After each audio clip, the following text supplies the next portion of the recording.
Alright, we're going to give this a try. I don't have a really good way to record this other than just doing it just like this, and I'll reach in and periodically and touch buttons, but this is the Kemper. So we'll talk more about it at the end, but Kemper versus Helix. Kemper has a huge learning curve. I've had to read a lot, watch a lot of videos, talk to a lot of people who already have it. This is not an instant, easy thing. Doesn't work right out of the box the way you'd want to perform with it. It works right out of the box. Factory presets are awesome. They sound great.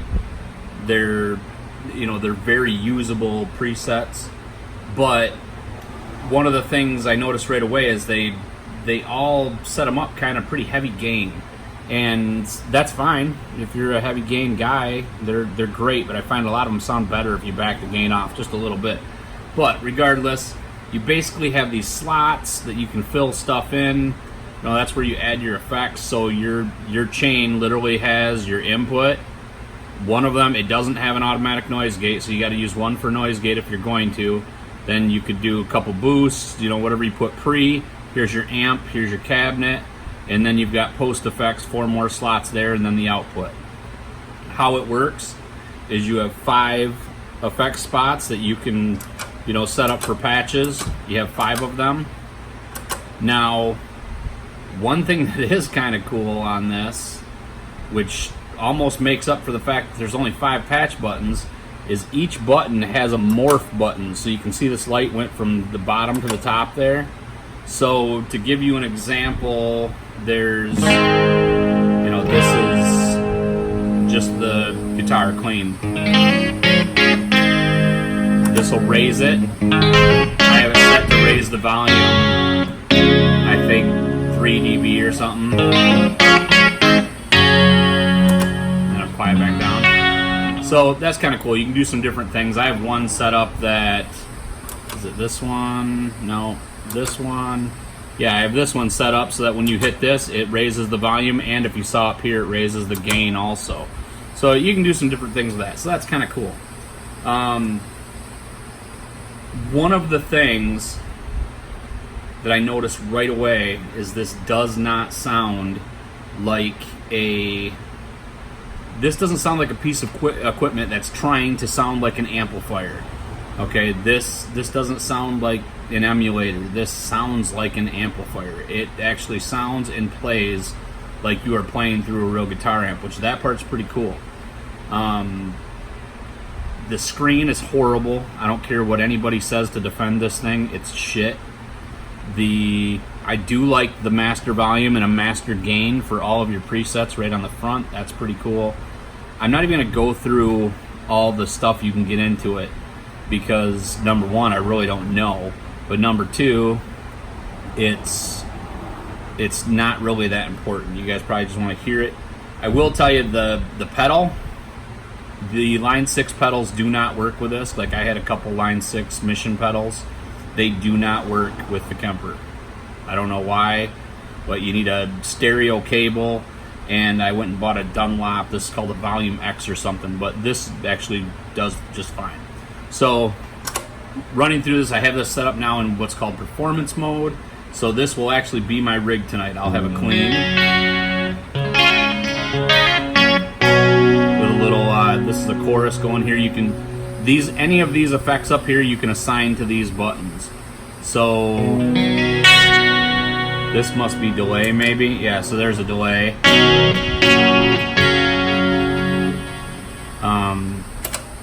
This is chorus. I have this set up just to have a little distortion.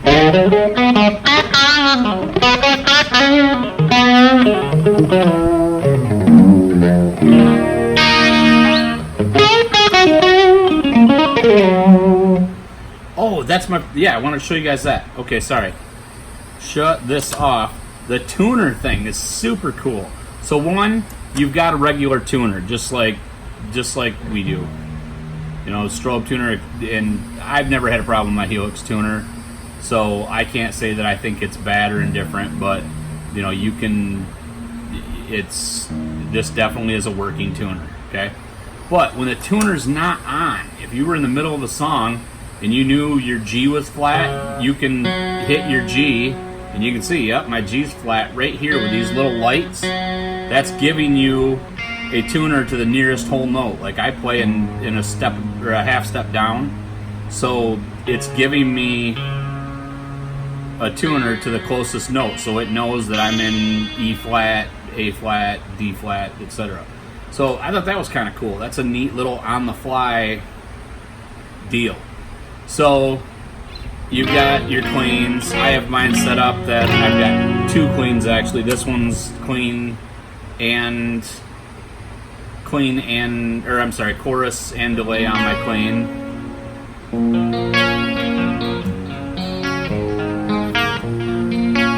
And again, you hit the morph button, that's just gonna make it louder.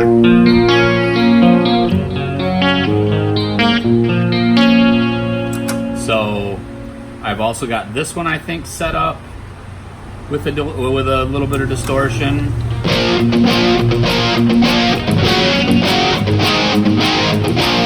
There's also a boost.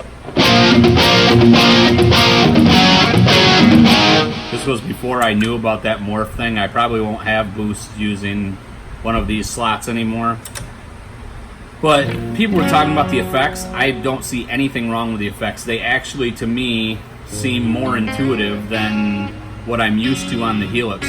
These are actually responding exactly the way I expect them to respond, so that's kind of cool. A little bit more of a gritty sound.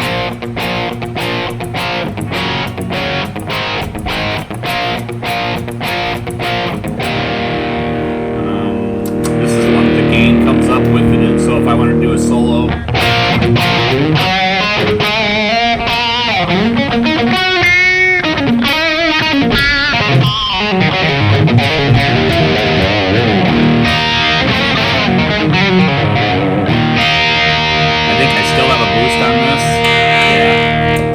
Before I figured out that morph pedal thing, I put boosts on everything. What's this one? Same deal, just wanted a little heavier distortion than the previous one, and this has a gain pedal in it.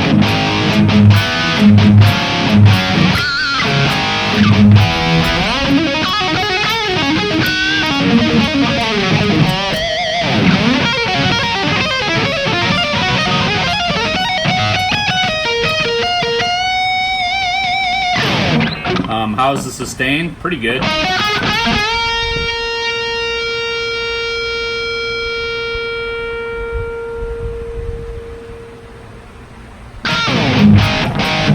So it's, and then my favorite,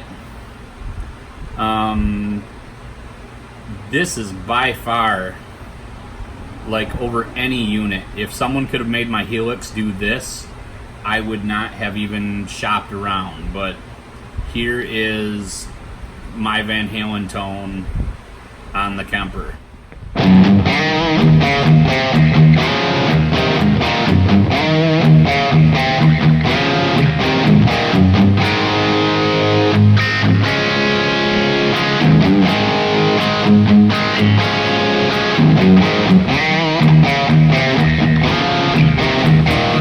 Probably the best Van Halen tone I've ever heard, actually, besides Eddie Van Halen. So,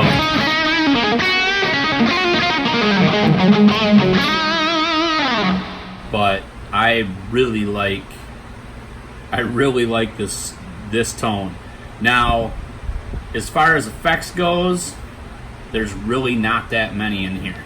So that's, like, this is a good one just because we don't have anything. So let's say you wanted to add a wah, okay? You would hold this down. It says it's empty right now. You have to rotate this knob. You have to make sure it's on category first, and you want to roll it down to wah or whatever you want. You got wah, distortion, booster, shaper, EQ, compressor, noise gate, chorus, blah, blah, blah, all this stuff. So we'll scroll back up to wah. Now we can do the list, and this will actually go through. So you'll see, I'll kind of go slow. So there's a vi-wah. low pass, high pass. In a minute we should get out of it. Now we're into the wah phaser. So, you know, I guess there's probably a few in here, but now you're into distortions. But you definitely have way more. You have way more on the Helix, for sure. Or at least it appears to be way more just by looking at it. So now we've added this wah. You can pick how the wah. Right now it's just on. So we can turn it to bypass at heel, so now it should be off. So at this point, we got no wah, and then it's a good sound, and like the wahs I found are good.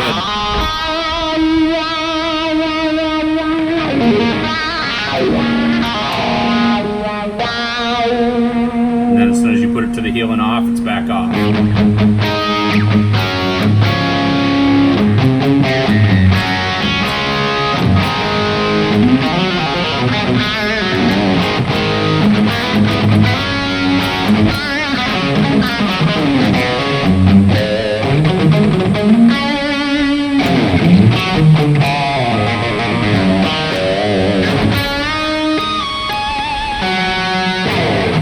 So, all in all, pretty responsive to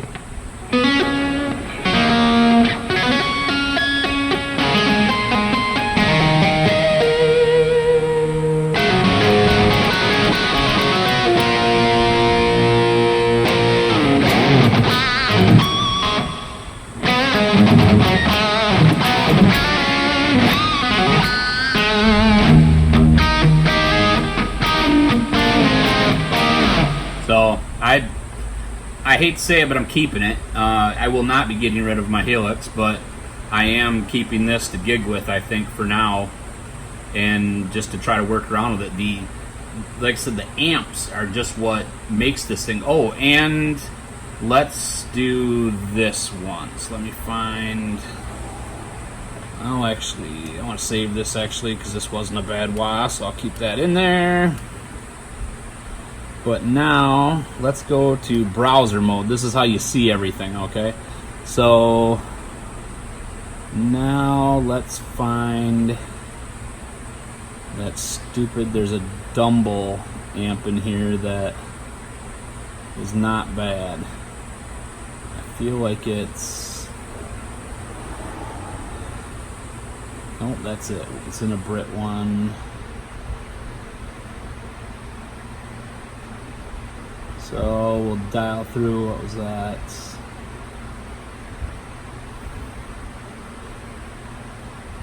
And there's a ton of amps in here. Like right out of the box, there were a ton of amps. I would have thought that Dumble would be right here.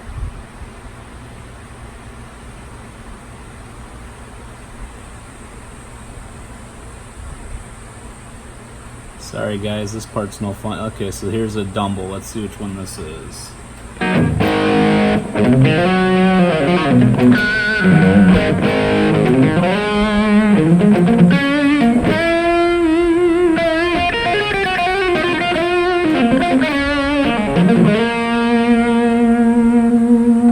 We're still on the Van Halen one.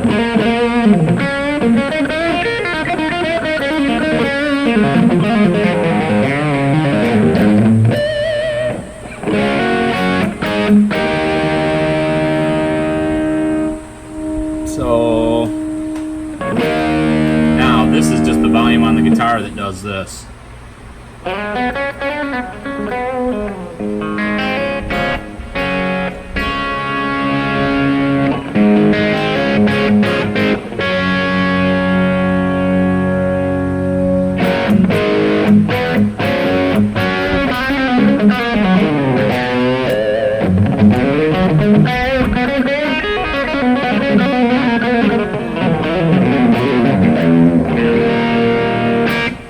It just responds better. This is by no means what I would consider a Helix slayer, because you don't have the routing capabilities that you do on the Helix. I don't even think, like, I've actually searched, not searched, but I've tried to figure out a way to get this to directly USB into my audio recording software, you know, Cakewalk or whatever, and I cannot get this thing to just USB connect. So I actually have to run through my mixer and go in there, whereas unlike the Helix, you know, I just plug a USB cable in and boom, I'm in there. So it's got some different things that I'm not used to, but all in all, it's a keeper. I mean, if I could only afford one, I'd still probably get the Helix, but I like having both.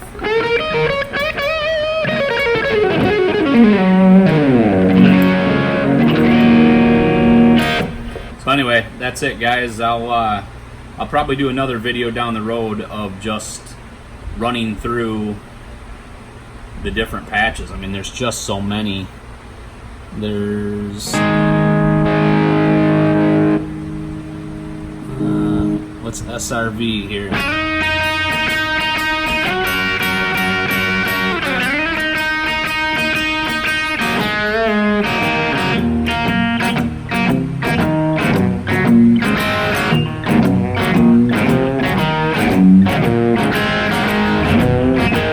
So I mean, there's some cool stuff. If you're familiar with Ola, he's got some patches in here that are pretty cool.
So anyway, that's it, guys.